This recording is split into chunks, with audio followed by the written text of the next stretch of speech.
कल का एग्जाम किस किसने दिया है भाई? कैसा हुआ? पुराने स्टूडेंट से पूछ रही हूँ मैं, कैसा हुआ कल वाला एग्जाम? नंबर आ गया? नहीं कह रहा नंबर आ गया जी।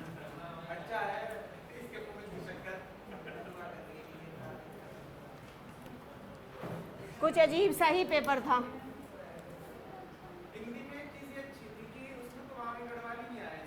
हिंदी तो बहुत अच्छी थी, 20 के 20 नंबर की, इजी थी बहुत ना।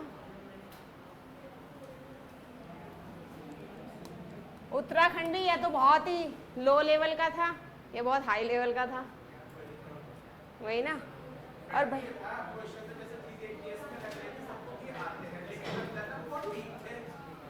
नहीं, क्वेश्चन आता तो था, लेकिन अगर किसी ने डीप पढ़ा होगा वो तभी कर सकता था, इतना आसान नहीं था। देखो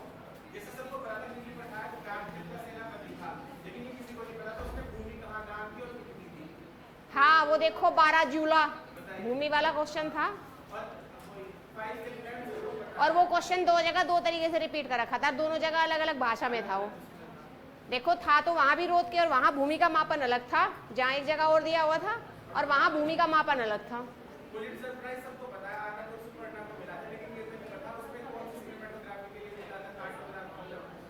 हाँ, बस वही बेसिक पूछ लिया ना उसने जाके, एक्चुअल में है क्या। देखो ये तो इस आयोग का पहले से है भाई, ठीक है ना। इजी टू मॉडरेट क्वेश्चन पूछता है। नए बच्चे कौन कौन है भाई आज क्लास में ना? पहले कहीं तैयारी की है? तुम तो पुरानी हो, आ चुकी क्लास में कहीं नहीं। कोई स्पेशल एग्जाम जिसका फॉर्म भरा हुआ है? कोई टारगेट की जी यही फॉर्म भरना है, यही वैकेंसी हमें लेनी है? देखिए वैसे ये क्लास यूके ट्रिपल एससी के लिए है,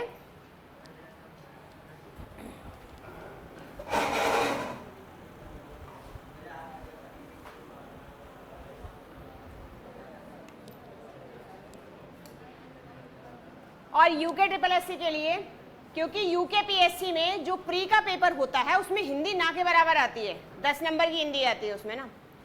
उसके अलावा जो मेंस होता है वहां 200 नंबर का अलग से पेपर होता है ग्रामर का ना, और एक पेपर अलग से होता है राइटिंग एसे वाला, तो वहां वाला पैटर्न अलग होता है। यानी कि यूके पीसीएस जो एग्जाम कराता है वो मैक्सिमम टाइम हिंदी जो होता है, यानी कि वहां ए और बी ग्रुप की वैकेंसी के एग्जाम होते हैं, सी और डी ग्रुप की वैकेंसी के एग्जाम कौन कराता है? यूके ट्रिपल एससी कराता है सारे ना।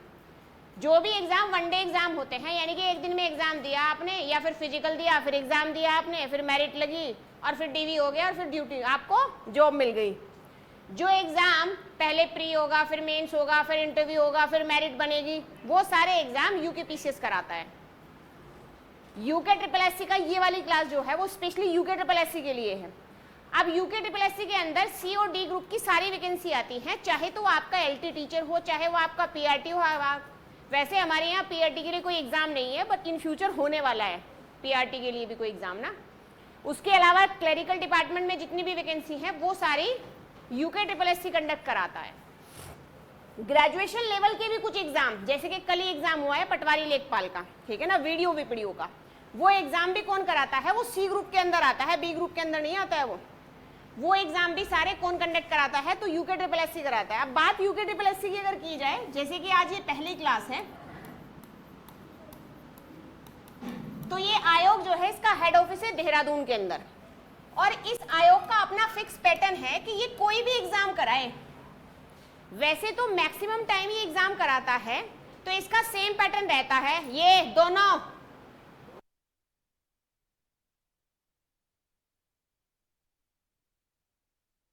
और सारा डिस्कशन करवा दूंगी अभी। तो वो 100 नंबर का पेपर कराता है। पुराने बच्चों कुछ तो ये सोच लिया करो कि नए बच्चे हैं उनके सामने हमारी थोड़ी बहुत इज्जत रह जाए।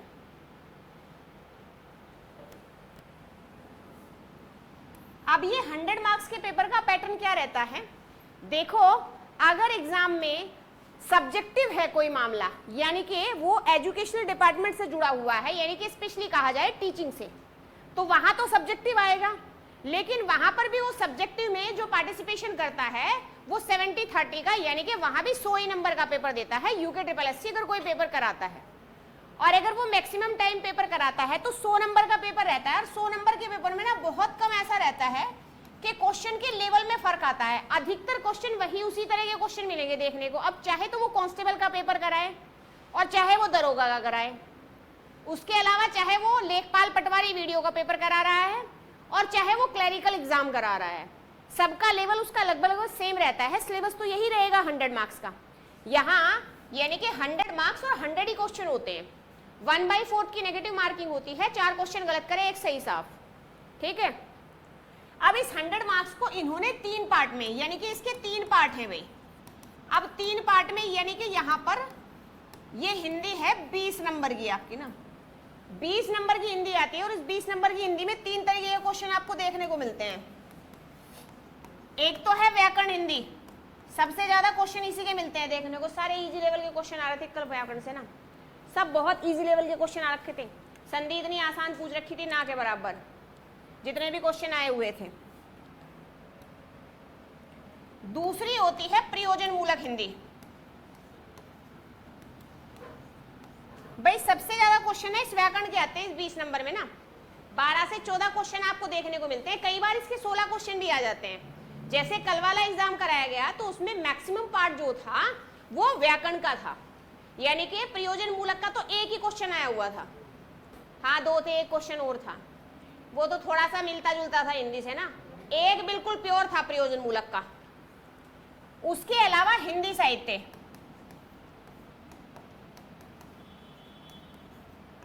अब यहां पर प्रयोजन मूलक के अंदर भी 2 से 3 क्वेश्चन आ जाते हैं। 2 से 3 क्वेश्चन में क्या कंडीशन रहती है, एक क्वेश्चन कंप्यूटर वाला था, ठीक है ना, और एक बिल्कुल एक प्योर प्रयोजन मूलक का था बस, ठीक है ना, वो वाला जो प्योर था। एक पत्राचार से था, ठीक है ना, और एक जो क्वेश्चन था वो भाषा के कंप्यूटरीकरण से था।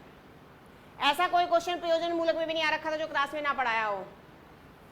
हिंदी साहित्य का मतलब यानी कि जिन बच्चों ने, जो लेखक और राइटर 11-12 में पढ़ते हो ना लेखक और राइटर, लेकिन यहाँ पैटर्न अलग होता है। यहाँ गद्य और पद्य के हिसाब से होता है। यहाँ कुछ राइटर तो पद्य के हैं, पद्य का मतलब यानी कि जो कविता और छंदों की जो भाषा थी, और उसके अलावा जो गद्य वाले राइटर होते हैं वो होते हैं जिस भाषा को लेखन में पठन में आज आप प्रयोग करते हैं, सरल वाक्यों वाली भाषा, तो वो वाले राइटर होते हैं। तो 2 अलग अलग तरह के राइटरों को यहाँ अलग अलग पार्ट में डिवाइड किया गया है कि ये जी गद्य वाले राइटर हैं और ये पद्य वाले हैं। कोई विशेष ऐसा आधार नहीं होता। वहां पर क्या पूछा जाता है, देखो कल वाले एग्जाम में एक और स्पेशलाइजेशन था कि वहां पंक्ति दी हुई थी, जबकि यूपी में आता है इस तरह का क्वेश्चन। हालांकि वो पंक्ति इजी थी, लेकिन पहले यहाँ ऐसा क्वेश्चन नहीं आता था। इस बार पहली बार पेपर में ऐसा क्वेश्चन देखने को मिला कि जहां पर कविता की कुछ पंक्तियां दी हुई थी और पूछा हुआ था कि ये कविता किसकी है। यूपी में पूछा जाता है ऐसा क्वेश्चन ना, लेकिन हमारे यहाँ फिक्स है मामला। अगर उसने कविता की पंक्ति भी पूछी ना तो वो छायावाद से पूछेगा, और गिने हुए 4 व्यक्ति छायावाद में बार बार बताया जाता है ना कि सूर्यकांत त्रिपाठी निराला, सुमित्रा नंदन पंत, महादेवी वर्मा और जयशंकर प्रसाद, ये गिने हुए व्यक्ति हैं 4। इनमें से किसी एक की पंक्ति पूछता है। पंक्ति पूछने की भी कंडीशन होती है कि या तो वो पंक्ति वहां आपको सूर्यकांत त्रिपाठी निराला की पूछेगा या सुमित्रा नंदन की पूछेगा, इन 2 में से एक की पूछता है। ये भी वहां पर हमारे यहाँ उत्तराखंड में पर्टिकुलर कंडीशन है एक ना।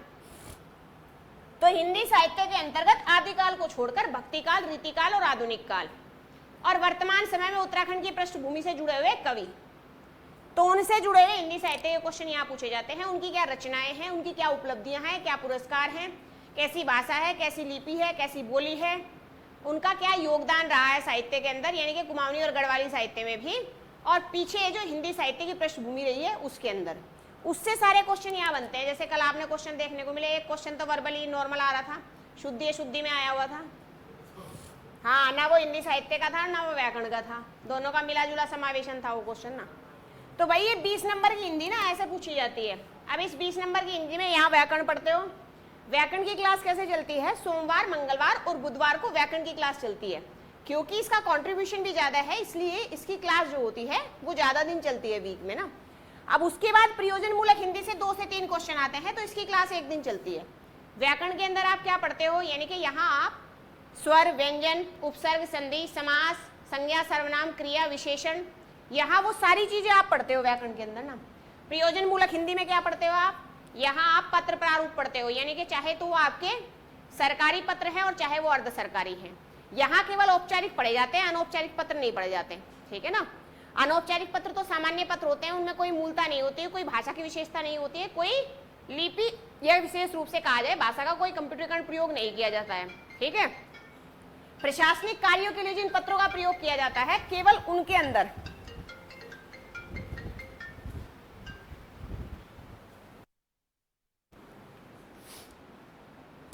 वहां पर प्रयोजन मूलक हिंदी का प्रयोग होता है। ठीक है ना, राजकाज के कार्यों के लिए जो भाषा प्रयोग की जाती है विशेष प्रयोजन के लिए, ठीक है ना, तो वहां पर आप समाचार पत्र भी पढ़ेंगे, सिनेमा भी पढ़ेंगे, टेलीविजन भी पढ़ेंगे और भाषा का कंप्यूटरीकरण भी पढ़ेंगे।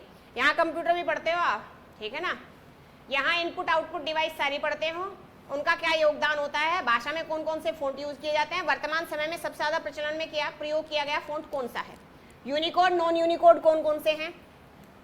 उसके अलावा हिंदी साहित्य के अंतर्गत भक्ति काल के अंतर्गत यहाँ फिक्स कवि दिए हुए हैं, यहाँ सूरदास पढ़ना है, मीराबाई पढ़नी है, तुलसीदास पढ़ने हैं, कबीरदास जी पढ़ने हैं, ये सिलेबस में है आपके पास। रीतिकाल से केवल एक कवि है रसखान, बस, बाकी और कोई कवि नहीं। और देखो कल क्वेश्चन दे रखा था, कितना घुमा रखा था, रीतिकाल के 3 कवि दिए हुए थे और ये क्वेश्चन मैंने पढ़ाते समय बताया था आपको ना, क्वेश्चन हालांकि वो इजी था लेकिन रीतिकाल हमारे यहाँ है नहीं, और रीतिकाल के 3 कवि दे रखे थे, ठीक है ना, और अष्टछाप के 1 कवि थे सूरदास, और बाकी तीनों कवि रीतिकाल के थे और सिलेबस में उनमें से एक भी कवि नहीं है, लेकिन पढ़ाते समय बताया गया था कि रीतिकालीन कवियों को इस रूप में पूछ लिया जाता है।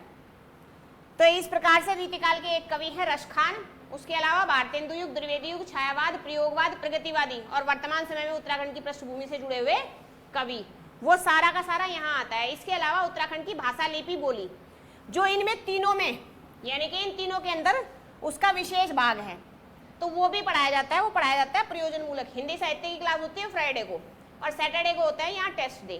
तो इस तरीके से 20 नंबर की हिंदी कवर कराई जाती है। दूसरा जो सिलेबस होता है वो होता है 40 नंबर का उत्तराखंड। अब ये उत्तराखंड की क्लास इस वाली क्लास के बाद चलती है, जो दूसरी क्लास होती है, ठीक है ना, वहां तो चल रहा होगा, हिस्ट्री चल रही ना।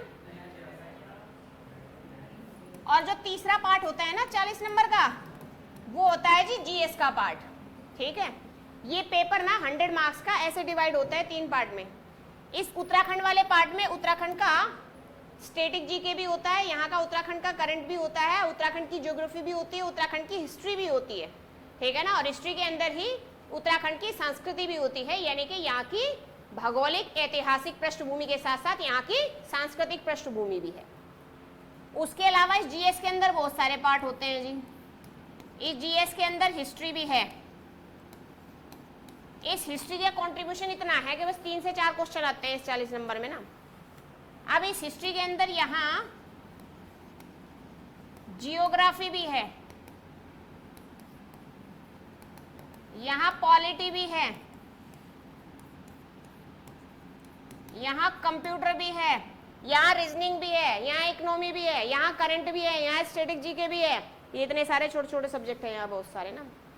इनमें से एक पर्टिकुलर या 2 पर्टिकुलर क्लास चलती रहती है, यानी कि रीजनिंग की, और इस जीएस वाले कंपल्सरी पार्ट में से हिस्ट्री, पॉलिटी, ज्योग्राफी या एक क्लास चलती रहती है, इस तरीके से। तो ये तो बात हुई सिलेबस की कि 100 नंबर का सिलेबस कैसे कैसे आता है और किस तरीके से क्लास चलती है। इसकी सारी क्लास ऐसे ही मंडे टू फ्राइडे होती है, सैटरडे को होता है टेस्ट डे। टेस्ट आप अपने घर बैठ कर भी दे सकते हैं और यहाँ अगर देना चाहे तो यहाँ भी दे सकते हैं। टेस्ट का शेड्यूल भी एक दिन पहले ही डाल दिया जाता है। तो ये तो बात हुई सिलेबस की भाई, जिन लोगों को नहीं पता होता है। अब उत्तराखंड के अंदर जो मैक्सिमम एग्जाम होते हैं ना, वो ग्रेजुएशन लेवल पे कराए जाते हैं। पहले तो 12th लेवल पे भी कुछ एग्जाम होते थे, लेकिन अब मैक्सिमम एग्जाम का जो पैटर्न है उनके लिए ग्रेजुएशन होना जरूरी है, ठीक है ना। अधिकतर एग्जाम के लिए, कुछ ही ऐसे एग्जाम है इक्का दुक्का जो बचे हुए हैं, बाकी सारे एग्जाम के लिए आपका ग्रेजुएट होना जरूरी है, यानी कि BA, BSc, BCom, any stream, ठीक है ना। कोई ऐसा कंपल्शन नहीं है। कुछ ऐसे एग्जाम होते हैं जिनमें पर्टिकुलर कंपल्शन मांगा जाता है कि आपका बीएससी होना चाहिए, सीबीजेड से होना चाहिए, पीसीएम से होना चाहिए, या फिर आपका बीकॉम होना चाहिए, यानी कि कॉमर्स होना चाहिए। अब बात करते हैं हिंदी की भाई। सबसे पहले हिंदी की हम ऐतिहासिक पृष्ठभूमि पढ़ते हैं भाई।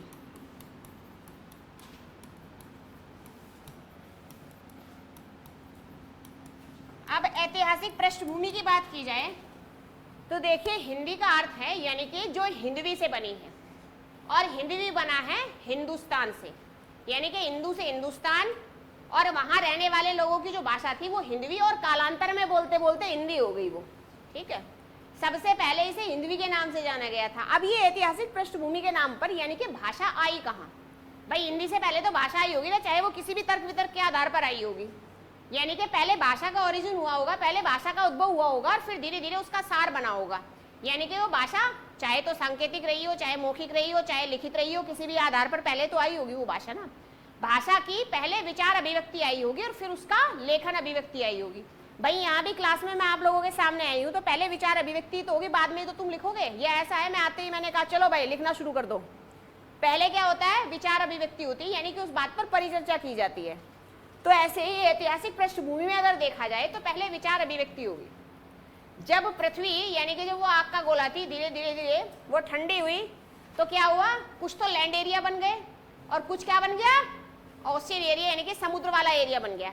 मॉइस्चर धीरे धीरे इकट्ठा हुआ, वो ठंडा हुआ तो उसने समुद्र बना लिया, और बाकी जो जगहें बची वहां पर क्या बन गया? लैंड एरिया बन गया।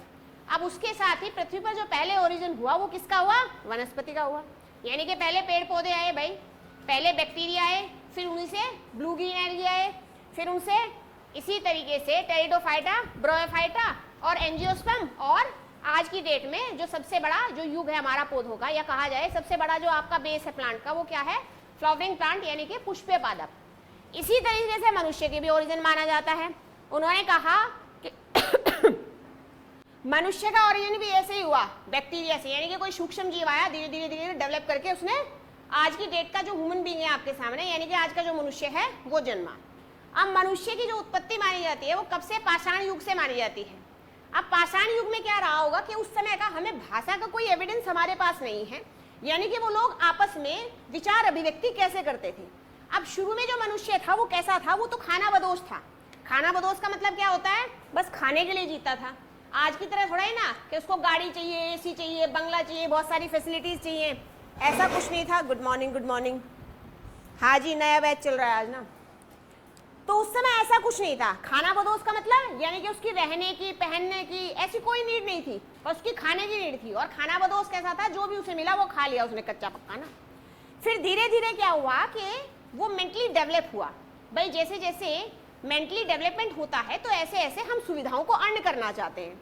ऐसे ऐसे उसने क्या किया, यानी कि अपनी एक सोसाइटी, अपनी एक कॉलोनी डेवलप करना शुरू कर दिया।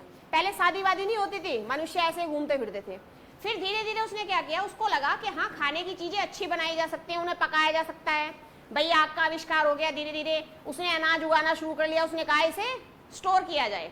अब उसने कहा जब इतनी सारी चीजें स्टोर कर ली तो भाई ये स्टोर किस लिए की जा रही है? अकेला तो इंसान रह नहीं सकता। तो उसने सोचा कि अब क्या होगा, लोगों को अपने साथ समूह में रखने की आवश्यकता हुई, और समूह में रखने की आवश्यकता से क्या हुआ, फिर प्यार, फीलिंग्स जैसी चीजें आई। तो फिर शादी जैसी चीजें मॉडिफाई होने लगी भाई। हालांकि शादी का जो कंसेप्ट है वो वैदिक काल में माना जाता है, लेकिन उससे पहले से फीलिंग्स जैसा कंसेप्ट आ गया था, भावनाओं जैसा कंसेप्ट ना। अब फिर क्या हुआ कि पाषाण युग के अंदर किसी भाषा का कोई एविडेंस नहीं मिलता देखने को ना, यानी कि ऐसा कोई रिटन एविडेंस हमारे पास नहीं है। और इतिहास में भी हम रिटन एविडेंस तो मानते हैं, कुछ ना कुछ मूल साक्ष्य हमें मिला होगा, तो उसी पे तो हम ये मानेंगे कि ये चीज तब लिखी गई, ऐसा माना गया।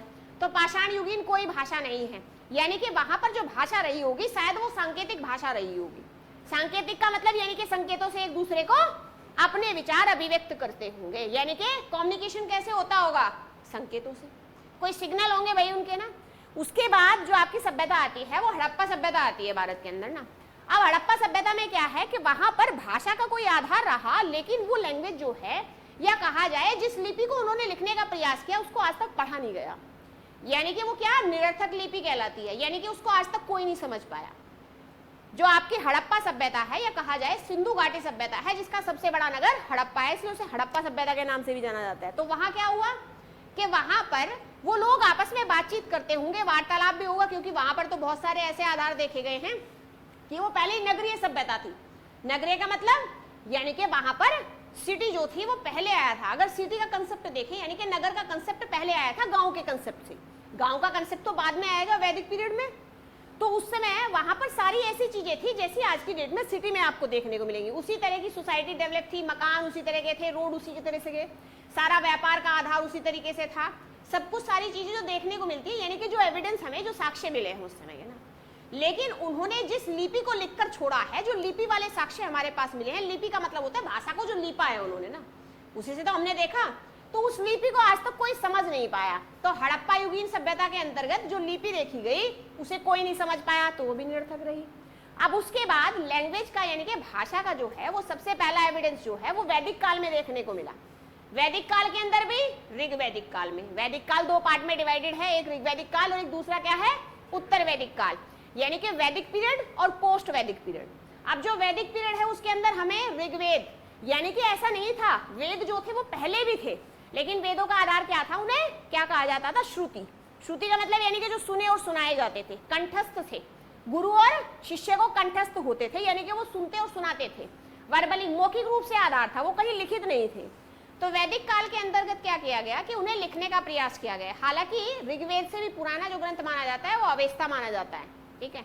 अवेस्ता की भाषा जो है वो ऋग्वेद से मैच करती है, और वहां के जो आपके जिस तरह का सार वहां लिखा गया है, और जिस तरह के देवी देवताओं का वर्णन और जिस तरह की संरचनात्मक ढांचा, जो फंक्शनल यानी कि जो क्रियात्मक इकाई वहां देखने को मिली अवेस्ता में, वो यही ऋग्वेद में देखने को मिली।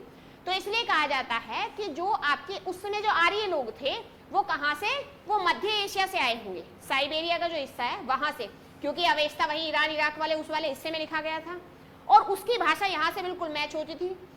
उसी तरह का कंसेप्ट वहां भी था और यहाँ भी उसी तरह का कंसेप्ट मिला। तो उन लोगों ने वहां से भारत के अंदर पलायन किया, क्योंकि वो भारत के निवासी तो नहीं थे, उन्होंने तो वहां से यहाँ पलायन किया था और वो यहाँ आए थे। तो पहला जो लिखित साक्ष्य देखने को मिलता है, यानी कि कहा जाए कि भाषा का प्रथम लिखित साक्ष्य कहां मिलता है देखने को,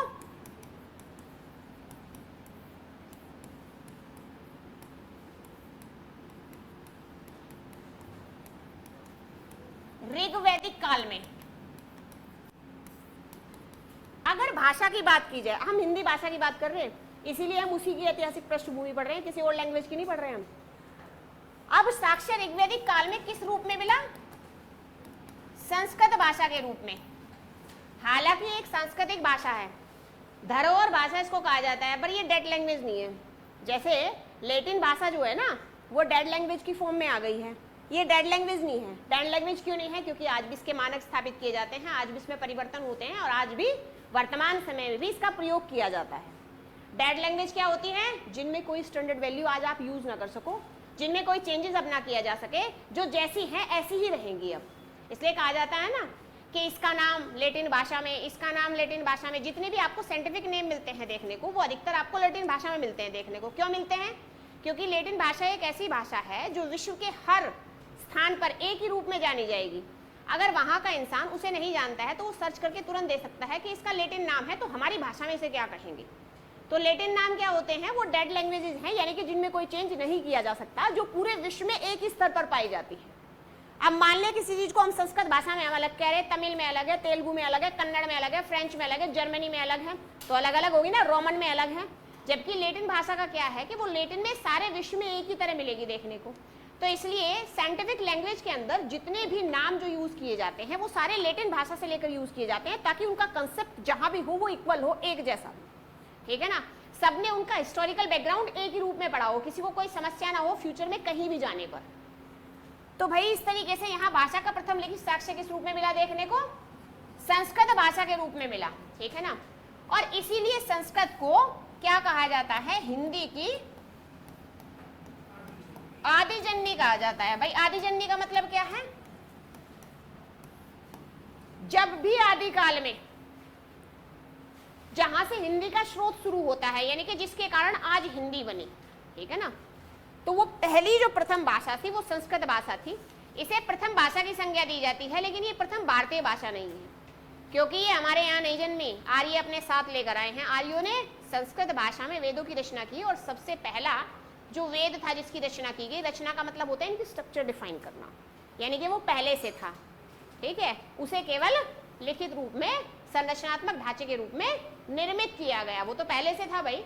यानी कि होत का मतलब क्या होता है, यानी कि जो सुना और सुना है, श्रुति का मतलब, होत का मतलब तो होता है जो उसको सुनाता है, श्रुति का मतलब क्या होता है, सुनने की अवधारणा, ठीक है ना। यानी कि वो सुने और सुनाए जाते थे, पहले से कंठस्थ थे, लेकिन फिर उन्हें लिखा गया। तो इस आधार पर संस्कृत को क्या है, इसे प्रथम भाषा कहा जाता है, लेकिन ये प्रथम भारतीय भाषा नहीं। इसी तरह का क्वेश्चन आपको एग्जाम में कई बार देखने को मिलता है कि प्रथम भाषा और प्रथम भारतीय भाषा, तो ये भारत में नहीं जन्मी, आर्य लोग अपने सादे से लेकर आए हैं। और यहीं पर सबसे पहले क्या हुआ भाई, सबसे पहले विचारों की अभिव्यक्ति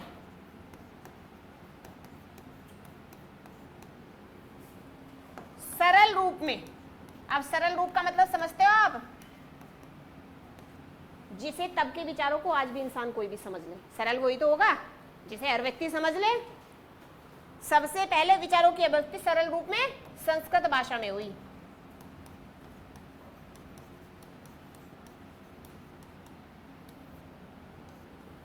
और इसीलिए भाष शब्द भी,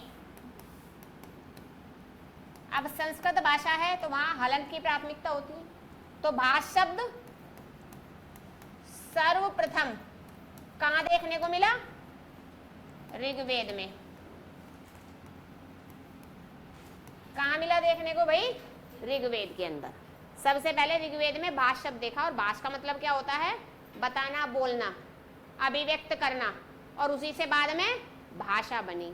यानी कि हमने उस तत्सम को तद्भव रूप में परिवर्तित कर लिया, और तत्सम से तद्भव क्या होता है करना, भाषा का सरलीकरण। भाई तत्सम संस्कृत है और तद्भव क्या है, हिंदी, तो तत्सम का मतलब जिन शब्दों में कोई परिवर्तन ना हो सके, जिन्हें विशेष हलंतो मात्राओं, ठीक है ना, और विशेष अनुस्वार के रूप में प्रयोग किया जाता है। और तद्भव का मतलब यानी कि जिनमें परिवर्तन करके हमने हिंदी में परिवर्तित कर ले, या आसान रूप देकर अपने अनुसार जिन्हें हमने बदल लिया, वो तद्भव कहलाते हैं। तो इस प्रकार से संस्कृत जो है उसे पहली भाषा कहा जाता है, लेकिन प्रथम भारतीय भाषा नहीं। और कहा जाए कि इसे आर्यों की अभिव्यक्ति के नाम से भी जाना जाता है। ये आर्यों की अभिव्यक्ति है। यूपी में ऐसा क्वेश्चन आया हो, हमारे यहाँ तो पूछा नहीं अभी तक, कि आर्यों की अभिव्यक्ति है संस्कृत, अपभ्रंश, ऐसे पूछा जाता है वहां।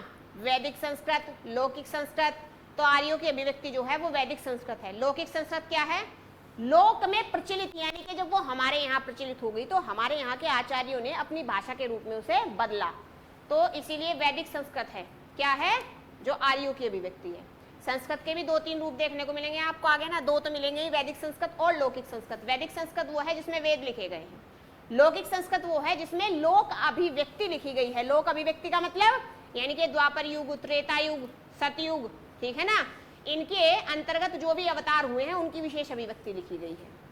तो वो लोक में प्रचलित अवधारणाएं थी, यानी कि लोक में प्रचलित जो भी कंसेप्ट था, यहाँ के लोगों ने उसे लिखा, यहाँ के आचार्यों ने, यहाँ के महर्षियों ने उसे लिखा, तो वो क्या हुई, वो लौकिक संस्कृत कहलाई। वैदिक संस्कृत जो है वो आर्यों की अभिव्यक्ति है, यानी कि आर्य उसे अपने साथ लेकर आए थे।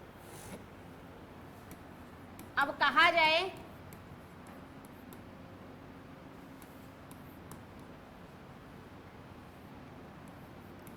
कि भाषा का प्रचलन कैसे हुआ। अब भाषा का प्रचलन कैसे हुआ, संस्कृत से तो पाली बनी, पाली से प्राकृत बनी, और प्राकृत से अपभ्रंश बनी, और अपभ्रंश से प्राचीन हिंदी बनी, और फिर प्राचीन हिंदी से नवीन हिंदी बनेगी। भाषा ऐसे परिवर्तित हुई, यानी कि भाषा का प्रचलन ऐसे हुआ। अब ये क्या है, कैसी भाषा है भाई,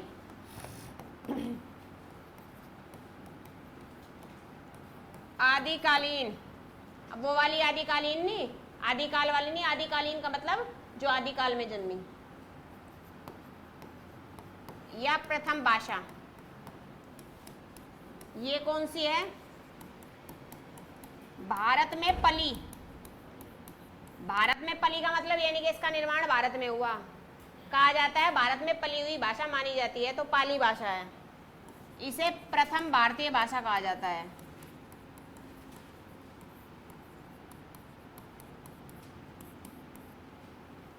और अशोक के जो अधिकतम अभिलेख हैं वो पाली भाषा में है, सारे तो नहीं है, लेकिन जो मुख्य मुख्य अभिलेख हैं वो सारे के सारे पाली भाषा में हैं। और इसीलिए पाली भाषा जो है वो भगवान बुद्ध की प्रिय भाषा है, क्योंकि जो बौद्ध ग्रंथ हैं वो पाली भाषा में लिखे गए हैं। प्राकृत भाषा जो है उसे जैन धर्म की भाषा कहा जाता है, क्योंकि उसके अंदर जो जैन जो धार्मिक साहित्य हैं वो सारे प्राकृत भाषा के अंदर लिखे गए हैं, तो इसीलिए इनका अलग अलग आधार है। अब प्राकृत का मतलब यानी कि वो तो पली, और प्राकृत होने का मतलब यानी कि जो भारत की प्रकृति में बस गई, ठीक है ना, जो भारत की प्रकृति में बसी उसे प्राकृत भाषा कहा गया। और अपभ्रंश का मतलब है यानी कि भाषा जहां भ्रंश रूप में, यानी कि बहुत सारी, भ्रंश का मतलब समझते हो, भ्रंश का मतलब बहुत सारी रेखाएं जिसमें बन गई, भ्रंश यहाँ भी तो पढ़ते हो। भ्रंश का मतलब क्या होता है, जो पट्टियों को बताए, रेखाओं को बताए, यानी कि अप का मतलब अलग अलग दिशाओं में, ठीक है ना, अलग अलग दिशाओं में जिसकी भ्रंश बन गई। भ्रंश का मतलब यानी कि अब भ्रंश के अंदर भाषा जो है वो बहुत सारे रूपों में आ गई थी, यहाँ पर भाषा जो है वो अलग अलग रूपों में आ गई। अब भ्रंश के अंदर यहाँ पूर्वी हिंदी आ गई, पश्चिमी हिंदी आ गई, दक्षिणी हिंदी आ गई और महाराष्ट्री आ गई। इस प्रकार से यहाँ अपभ्रंश जो है वो अलग अलग क्षेत्रों में बढ़ गई थी, और इसी अपभ्रंश के आधार पर फिर क्या हुआ, फिर बहुत सारे छोटे छोटे छोटे छोटे भाषा के रूप आपको देखने को मिले, ठीक है ना। यानी कि अगर आप पश्चिमी हिंदी में जाएंगे तो वहां पर आपको हरियाणी, कोरवी, बुंदेली, ठीक है ना, ब्रज भाषा, खड़ी बोली, इसी प्रकार से पूर्वी में अवधी, बघेली, छत्तीसगढ़ी, तो इस तरह से, इसी तरीके से पहाड़ी में कुमाऊनी, गढ़वाली और नेपाली, तो इस तरीके से ना आपको अलग अलग रूपों में अलग अलग भाषा देखने को मिली। तो वो अपभ्रंश का ही आधार था, जो अलग अलग भाषाएं देखने को मिल रही थी आपको ना।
तो भाई इस प्रकार से यानी कि भाषा जो है वो अलग अलग भ्रंशों में या अलग अलग रेखाओं में या अलग अलग क्षेत्रों में क्या हो गया था, उसका विस्तार हो गया, ठीक है।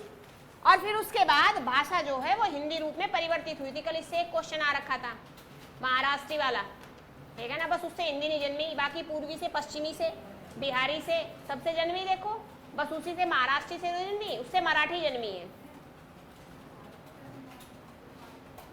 पाली। प्राकृत तो भाषा में प्राकृत हुई, यानी कि भारत देश के अंदर प्राकृत बन गई वो ना, ये लिखवा दूंगी मैं सब ना, समझा रही हूँ अभी ना। तो इस प्रकार से भाई क्या हुआ, भाषा का विस्तार देखा जाता है।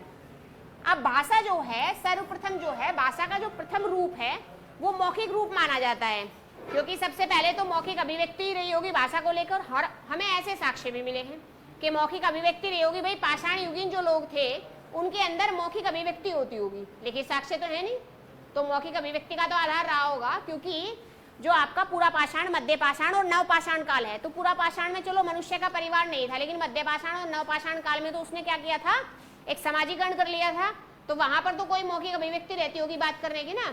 तो मौखिक अभिव्यक्ति का मतलब यानी कि भाषा जो सबसे पहले जिस रूप में आई थी वो थी मौखिक अभिव्यक्ति, फिर लिखित रूप में आई, और लिखित रूप सबसे पहले कहाँ देखने को मिला हमें, हड़प्पा युगीन सभ्यता में, लेकिन वो लिखित रूप निरर्थक था, क्योंकि हम आज तक उसे पढ़ नहीं पाए, समझ नहीं पाए कि हड़प्पा सभ्यता के लोग क्या लिखना चाहते थे और अपने से आगे आने वाली पीढ़ी को क्या संदेश देना चाहते थे। भाई उन्होंने अपनी मौखिक अभिव्यक्ति को लिखकर इसीलिए तो प्रकट किया कि लोग आगे इस अभिव्यक्ति से क्या हो सके, अभिव्यक्त हो सके, लेकिन उसे आज तक कोई समझ नहीं पाया कि वो लिपि है क्या, क्या लिखना चाह रहे, क्या बताना चाहा, किसी को पता नहीं चल पाया। लेकिन उसके बाद जो वैदिक सभ्यता रही है वहां पर क्या है, पहले लिखित साक्ष्य मिले और उसी के आधार पर इतिहास को क्या किया गया, इतिहास का संरचनात्मक ढांचा देखने को मिला कि उस समय की व्यवस्था कैसी थी। जो ऋग्वैदिक साहित्य है उनसे ही तो हमें पता चलता है कि ऋग्वैदिक काल के अंतर्गत क्या क्या आधारशिला रही, वहां का प्रशासनिक ढांचा कैसा था, वहां की न्यायिक व्यवस्था कैसी थी, वहां की सामाजिक व्यवस्था कैसी थी, उस समय पुरुषों और नारियों की व्यवस्था किस प्रकार से थी, नारियों का क्या योगदान था, रहा नहीं रहा किस प्रकार से था, और उस समय की जो धार्मिक व्यवस्था थी वो कैसी थी। तो वो सारी चीजें हमें कहाँ से मिलती हैं, हमारे पास लिखित साक्ष्य है, यानी कि रिटन एविडेंस है, उससे हमें पता चलता है कि उस समय की व्यवस्था ऐसी रही होगी।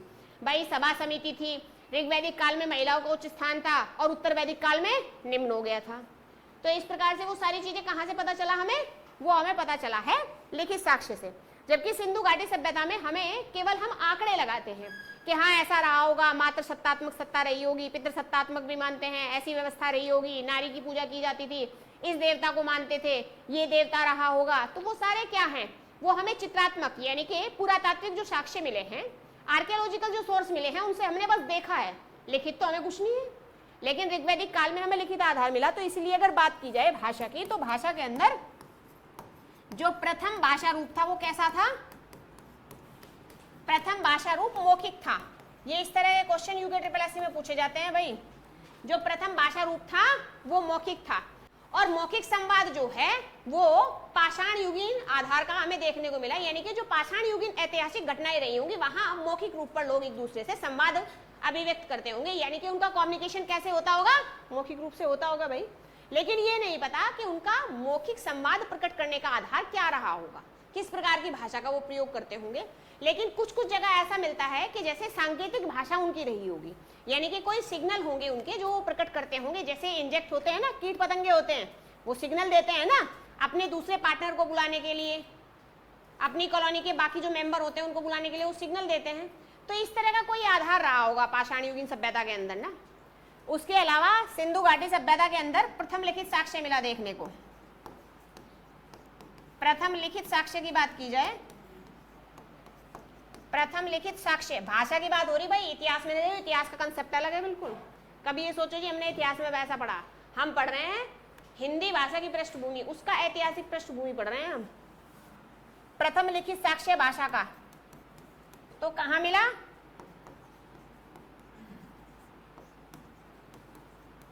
सिंधु घाटी सभ्यता में। लेकिन निरर्थक साक्ष्य था, क्योंकि हम आज तक उसे समझ ही नहीं पाए वो क्या लिख रहे थे, ठीक है ना। अब इसी के बाद मौलिक लिखित साक्ष्य। अब मौलिक लिखित साक्ष्य क्या है भाई, वो मिला हमें ऋग्वैदिक काल में। मौलिक का मतलब जो मौलिकता प्रकट करता हो, वास्तविकता को बताता हो और उस वास्तविकता को हम समझ पाए। तो कब समझे, ऋग्वैदिक काल में। तो इस प्रकार से वहां क्वेश्चन पूछेगा कि मौलिक लिखित साक्ष्य, प्रथम लिखित साक्ष्य, प्रथम मौखिक साक्ष्य, ठीक है ना। तो ये चीजें आपको पता होनी चाहिए। अभी हम भाषा की बात करें, हिंदी पे अभी हम गए नहीं, अभी हम भाषा की बात करें कि उसका ओरिजिन कैसे कैसे हुआ, किस प्रकार से वो परिवर्तित हुई। फिर हम पढ़ेंगे हिंदी भाषा की कि हिंदी जो शब्द है वो कैसे आया था, कहाँ से आया था, किस प्रकार से बना, किसने कहा, कैसे कहा। ये सब उतार लो, लिख लो इस सबको, इसको फटाफट से जिसने लिखा है। जो चीज समझना है वो पूछ लीजिए।